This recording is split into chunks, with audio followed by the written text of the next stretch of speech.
Well, welcome. My name is Kate Harmon, and I'm the Director of Cross-Campus Engagement for the Lundquist Center for Entrepreneurship. And today what we're going to be doing is exploring compensation packages, what you should be looking for when you're going into a new role, and what kind of things could be negotiated. And I'm really excited today to have with us, Joe Yaffe. Joe is a partner at Skadden Arps, which is an international law firm. He particularly is the West Coast chair that oversees all of the executive compensation and benefits department. So I'm really excited to have you here, Joe, talking with us. I thought we'd start off by just having you talk a little bit about your early choice of getting into the law. What made you interested in law, and in particular, what made you interested in securities and tax law?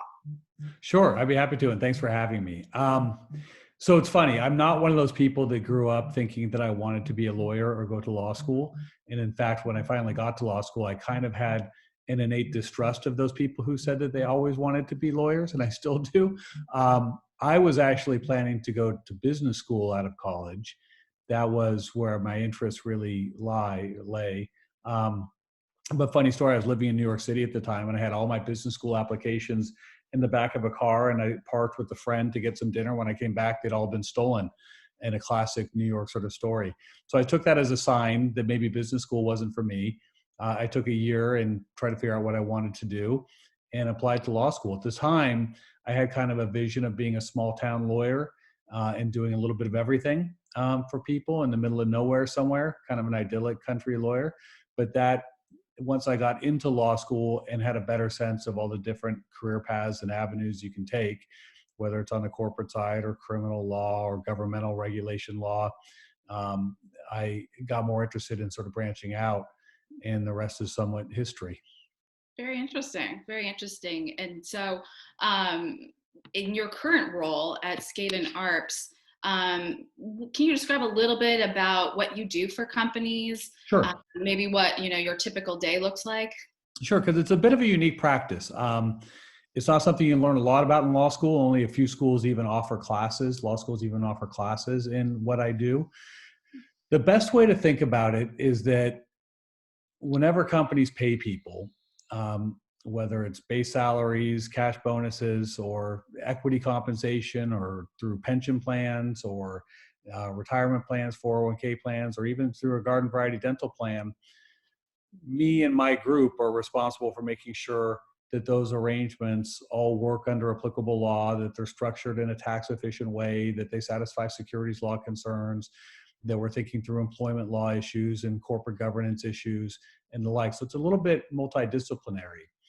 Once upon a time, when I first started practicing, the practice really focused on a much narrower aspect of the law, which is how you can use pension plan assets, and a huge amount of all the capital available for investment is in the form of pension plan assets. How you can use pension plan assets to do investments and make investments, because there are restrictions under federal law on what you can and can't do with pension plan assets. It's branched out a lot in the 25 years I've been a lawyer.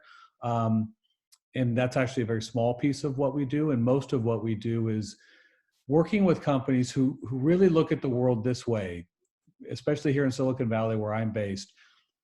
At the end of the day, companies boil down to having two really valuable things: intellectual property and people. And the intellectual property is obviously inherently valuable and interesting, and people are always creating and doing new and exciting things. And there's a whole another area of the law, and I work with those folks all the time, developed about protecting intellectual property rights. But the people is where we get involved, because without the people, the intellectual property has a lot less value. You need to have engineers, you need to have leaders, you need to have support staff functions for all of the folks that make the intellectual property generate value for companies. And so broadly speaking, what my group does is we make sure that that side of the business's value is all being done in a legally compliant, and more than that, a strategically effective way. Very good. And so when you are, in particular, let's say, trying to help a company determine their compensation package for their executive team. Can you explain a little bit of like what kind of research or data goes into how you would help that company determine what that package might look like? Sure. Maybe the best way to illustrate is sort of when I'm describing this to newer members of our group or people who are just coming out of law school and wondering whether or not this is what they want to do is a way to think of it as this. We spend about 2/3 of our time in my group representing companies. And when we do that work, there's a huge part of it which is really technical and purely legal, meaning all of the folks that are in my group, including myself, are sort of trained as tax lawyers because there are basic tax principles that are behind how most compensation arrangements work. And some of them are quite complex, like the rules regarding retirement plans and the like. And we also are technicians when it comes to securities laws, because whenever you're talking about granting equity-based compensation, like stock options or restricted stock units to employees, those are securities and they implicate state and federal securities laws. And then, like I said before, there are corporate governance and employment law concerns. So a big part of what we do, especially when folks are starting out in my group, is getting up to speed and becoming technically expert on all those different laws and how they overlap and how they impact a company's decision. The more interesting part comes a little bit later in everybody's career when you take that and you marry that to, well, when I'm working with a compensation committee, for example, and they've identified a senior executive, a C-suite executive that they'd like to make an offer to, they need to decide both sort of the basic elements of the compensation. What will he be paid or she be paid with, cash, equity, et cetera, and what the value and size of each of those elements is going to be. A lot of that work in terms of the size and the elements for publicly traded companies, which is where Skadden spends most of its time, frankly, is working with publicly traded companies. Although put a pin in that because we do a lot of work with smaller companies too from time to time. A lot of that is publicly available and fully transparent for publicly traded companies. Ever since the SEC overhauled their compensation disclosure rules, you really can get a great lens into how publicly traded companies compensate at least their senior executives at the company. And frankly, you can pick up a lot of information about how they compensate people generally.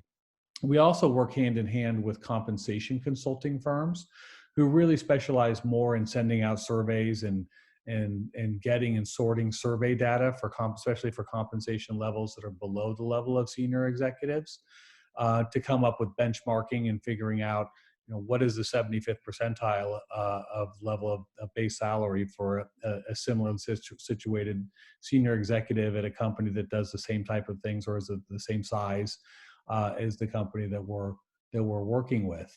And then from there, it's about implementation. And to the extent there's an employment agreement or a stock option plan or a stock option agreement, it's about folding the elements that I just described, the technical expertise with the actual numbers, into a binding agreement that hopefully is going to be as unambiguous as possible. And a lot of times we view our goal as avoiding a dispute down the road with respect to how somebody's getting paid or arguments over what their rights are, for example, with respect to a stock option, and getting that in front of the right people to approve it and getting it out into the hands of the executives. What makes it really interesting is that it all sounds, to be honest, as I'm walking through it, maybe somewhat dry and technical, but at the end of the day, what we do in the work that I've done, because it has a very individual and personal element to it, namely you're ending up coming up with arrangements pursuant to which people are getting paid, and they're going to use that compensation to, pay their school tuition or their mortgage or their rent or buy food or books or whatever. People take it very personally, and there's an art to it that's just as important as the science in terms of how employment arrangements get presented to people, how people are, how the compensatory arrangements folks are being offered or explained to them, how they understand the value inherent in what they're being offered. Because a lot of times the value isn't necessarily immediately apparent on the surface when you're talking about a stock option in a privately held company. In a typical VC-backed startup, for example, on its face, that option doesn't have any what we would call intrinsic value. You could exercise it, but the stock would, be illiquid, not tradable, and very little that you can do with it. But there is, in fact, a lot of value embedded in a stock option, and a lot of us would have loved to get would love to get stock options in startup companies if we can understand which ones are going to do well. And so that art of it and the lore of it is sort of the second half of what we do, which is because we've got a lot of experience in lots of different situations, hiring and firing and renegotiating employment arrangements with folks. We work with compensation committees and boards of directors and chief human resources officers and CEOs on that element of all of this as well. Very good. Very interesting. Are you seeing any kind of trends in compensation packages today in terms of trends within certain industries or with certain types of individuals that you might be able to share with us? Anything out of Sure. new or different? It's an interesting time, right? Because all the trends that I'm going to describe are probably going to change dramatically as soon as we get out of this existing global pandemic that we're in. And I think it is going to have, and I'm not the first one to say this, a significant impact in many ways, but one of the most important ways is going to be how employees relate with companies and how people work and therefore how people get paid. So take all of what I'm about to say with a bit, with a grain of salt, but with an understanding that we're probably on the precipice of a new era in terms of this.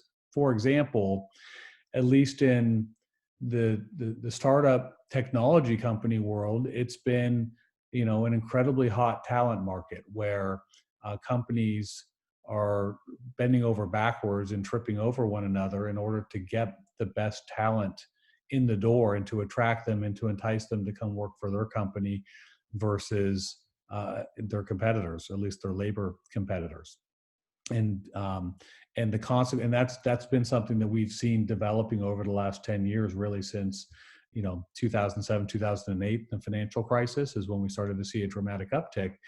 And that has resulted over time in a lot of different things, steadily increasing pay packages, including all the way down to the entry level. And in fact, I think, more competitive efforts being made in the hiring process through compensation to attract qualified candidates. Once upon a time, it was sort of your entry level, you're just out of college, and this is what we pay people just out of college. And, there's not going to be a negotiation. And by the way, you're not getting equity because equity is reserved for the people up at the top who can really steer the ship more than you can.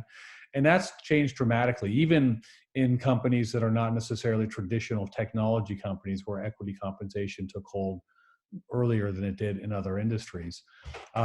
We've also seen over the last several years real efforts to create other enticements through compensation for employees. So for example, I think it's fair to say a lot of people in my generation, when they looked for their first job, were often interested in finding a place where they thought, well, I'm going to go work there for the next 30 years. And it's going to be cradle to grave. And I want a company that's stable and secure. And that is, frankly, I think, an aspect of the new entrance of the job market that hasn't existed for the last several years, where people instead look at their career trajectory as a series of stepping stones. And part of that is because the job market has been so favorable that people have had the luxury of being able to do that. But what that's meant for companies is they've recognized that they need to create portability in compensation. So equity compensation, for example, the way a stock option typically works is that you're granted an option, which is really just a contractual right to buy stock at a fixed price.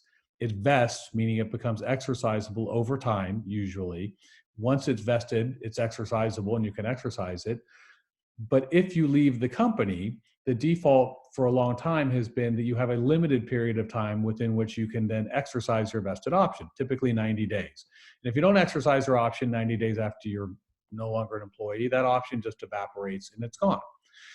And what we saw, which was really interesting, is 3 or 4 years ago, large late-stage private companies, Pinterest is a publicly disclosed example of a company that did this, Airbnb did this as well, is they actually gave employees a longer period of time to exercise their vested options after they left, oftentimes multiple years.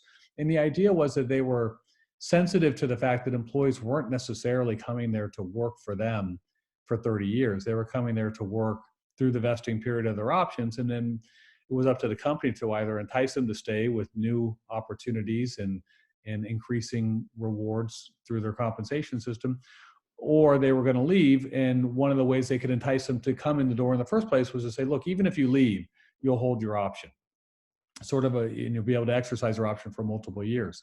That is, I think, a valuable, it's a valuable element for people who are moving from position to position. And it's one which is going to be interesting to see if that type of a compensation arrangement, that type of a benefit, survives if the job market gets tighter, for example, or people are less worried about retention from the company side. Otherwise, in terms of trends, I mean, a bigger trend, when I first started practicing in this area, very few companies granted equity to employees, even in the technology world. And when they granted equity, it was at the most senior levels. And that's changed dramatically. And you find companies of all shapes and sizes granting equity across the board in many circumstances, all the way down to the entry-level fax machine operator. Do they still have fax machines? You and I know what fax machines are. Up to the most senior C-suite executives.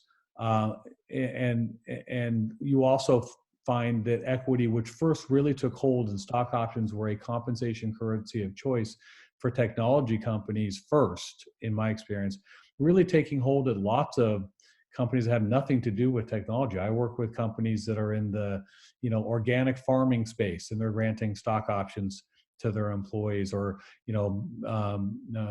breweries that are, have granted equity to their employees, all the way down. And that element of employee ownership, which I think personally, philosophically, is a very healthy thing, really continues to grow and spread. And again, though, will be interesting to see if there's any change in that trend, as we come out of what we're going through as a business world now. Interesting. Well, you kind of touched on the fact that you have worked with a lot of startup founders and helping them also think about their compensation packages and equity distribution. Without naming names, what kind of general things should a founder think about, maybe really holistically, before they start, coming up with their compensation package? And what kind of mistakes or things have you seen, errors in judgment that might have had consequences Sure.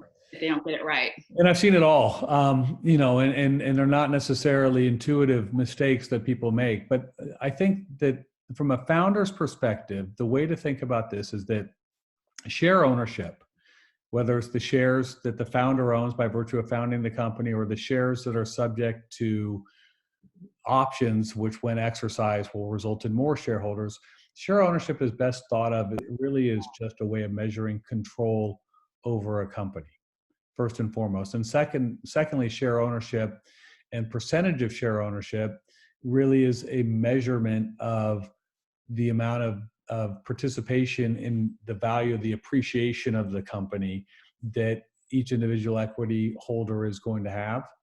And so one of the big mistakes that I've made is with founders not having an appreciation for, they know they want to grant equity to employees.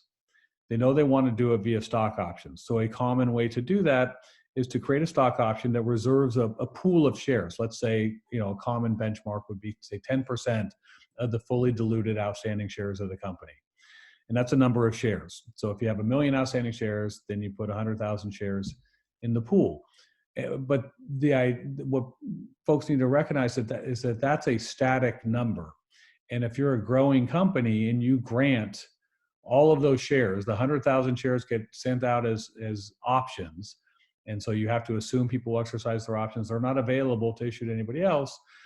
As you grow and you're hiring new employees, or if you have talented employees that are getting promoted, or you just want to reward for great work, or they're being recruited to go work at a competitor and they're being offered twice the number of options, preserving that dry powder in your option pool becomes critically important.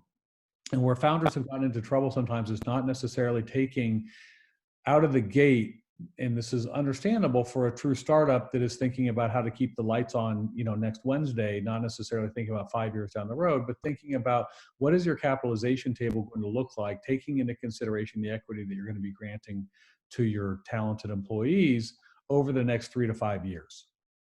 And it's not too dissimilar from thinking about how dilutive is it going to be when I need to raise money and get financing from additional investors, except that this is your dry powder that you've already got without having to go out and raise money to spend. And so as a result, the founders are in control and should really be good stewards of it. And the more you can think around the corner. And by the way, that what that does is it often drives the process, which we get involved in, which is thinking through what is the strategic hiring and growth plan from a human capital perspective. We know how many warm bodies are we looking at? What is our share budget? And having some rigor out of the gate. For example, knowing that everybody who is a direct report to the CEO is going to be getting equity that's in a range from X to Y. Whether it's 0.5% of the company to 0.75% of the company. And everybody who's at the VP level or everybody who's at this, director level down below, having an equity guideline out of the gate so that you can start to think about how will that look if we added 50 more directors or 50 new salespeople or 50 new engineers, and we want to grant equity to all of them. Well, under our guidelines, that would result in a burn rate under our equity plan of X percent. And what will that look like, and forecasting that down the road. The other thing that I would say, the other, even probably in many circumstances, more pivotal mistakes that I see founders make is that the best way to think about a lot of these decisions is to think about what is the seminal event for this company going to be, and that's usually a liquidity event. So designing everything that you're doing, not just around growth, but also around what's supposed to happen with everything that I've done if this company were to be acquired, or what's supposed to happen if this company goes public. And most importantly, what are the rights that the founder has in those circumstances? Will they have the ability to block a transaction, to make sure they participate in a transaction if another shareholder decides to sell his or her block of shares? And all the rights are pertinent to the founder's equity. That's less compensatory, but it's a lot of what we also get into, because the founder shares, and make up part of the cap table that impact the equity compensation elements of the cap table. And thinking through for employees, what's supposed to happen to them? Should everybody get fully vested and cashed out if we ever sell the company? Or do we need to make this so it's a more attractive structure to a buyer so that everybody's options won't accelerate, but they can be assumed or replaced by equivalent options by an acquirer, which is very common in technology company transactions, for example, so that the buyer gets the benefit of the continuing retention in the vesting schedules for those options post-closing. And that's important because that can directly impact purchase price for the company. If a buyer says, well, look, we'd pay you $100 million for your beautiful startup, except that you're going to fully vest all of your employees and you'll spread that 100 million around them, and we're going to have to spend another 20 million to re-incentivize them. So we're actually going to pay you 80 million, and all your existing shareholders, who put in money at the beginning are now going to get, 2 cents less on the dollar or whatever it is for each of their shares. Is that really where you want to be? And it may be. And the other thing, finally, to be cognizant of is that within the compensation world, there are differing approaches between how venture capital firms see, for example, equity compensation, and private equity firms see equity compensation. And having some understanding as you're going in, thinking about what are your sources of capital going to be, can be helpful. And there's a lot of publicly available information out there on how different venture capital funds think about dilution and equity and where they want to see their founders and where they want to see equity pools, that's out there and on the internet. Some of it is accurate. Well, no, you make a really good point there. Well, I guess to end our conversation, thinking about our students that are right now starting to go out in this very uncertain economic climate, as they start to go out and look for their entry-level jobs, and you kind of hinted at it, they're going to be a lot more challenged than in previous years. Do you think that there is room for negotiation, or how should a recent college grad sort of handle a job search now in terms of what they can or shouldn't negotiate? It's a great question. And in my capacity doing what I do, I get a lot of phone calls from nieces and nephews and sons and daughters of folks looking to go into entry level positions. And I've got my own kids who are going to be looking at entry level positions soon. I mean, what I would say is this: I think you should be optimistic, but you should be realistic. Um, and that is recognizing that everybody starts in an entry level job. That's why they're called entry level jobs. Is there room for negotiation? Maybe. It's going to depend an awful lot on the situation in which you find yourself, and the need of whomever you're talking to, and how competitive it is for them to be looking to add new people. And that may vary depending on what you're interested in. If you're interested in a niche business and there are only 3 realistic employers in the geographic vicinity of where you want to work, then your negotiation leverage is probably going to be diminished. On the other hand, if you're, a highly valued person who has some interesting undergraduate experience and great grades and personality and the like, and you're in a market where there are 50 different employers clamoring for people with your skill set, then you may have greater leverage. But the realistic part of it is that your leverage is not going to be, you're not going to be Gordon Gekko going in and negotiating a complex, 50-part compensation arrangement.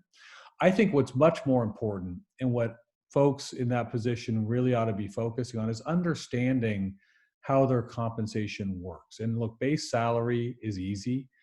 From there, it can get more complicated. A very simple piece of advice, which is not very sexy, but which I'll share, is that to the extent that you work anywhere that's got a 401k plan, the best thing you can do for your personal financial health is to max out your 401k deferrals from the very minute you start getting a paycheck, because the power of those dollars put to work on a pre-tax basis over the course of your career, and all that money is portable and it's yours forever and is fully vested and you'll never lose it, is incredibly powerful. And it was advice that was given to me when I first started working, and it's true.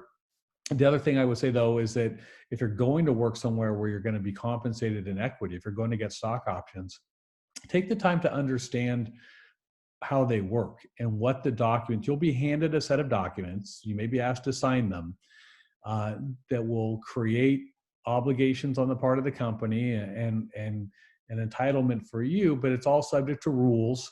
And there's a lot of legalese looking language, but stopping and understanding it and spending some time reading what you've got and making sure that it's clear can be really valuable. The number of times where I've seen people say, well, I got this offer letter and I signed it because I really wanted the job, and then I got some stock options. They're in my drawer somewhere. I didn't really read the agreement, or it was posted on the company's intranet and I just clicked and accepted it. I never read it. Is really is staggering in some respects.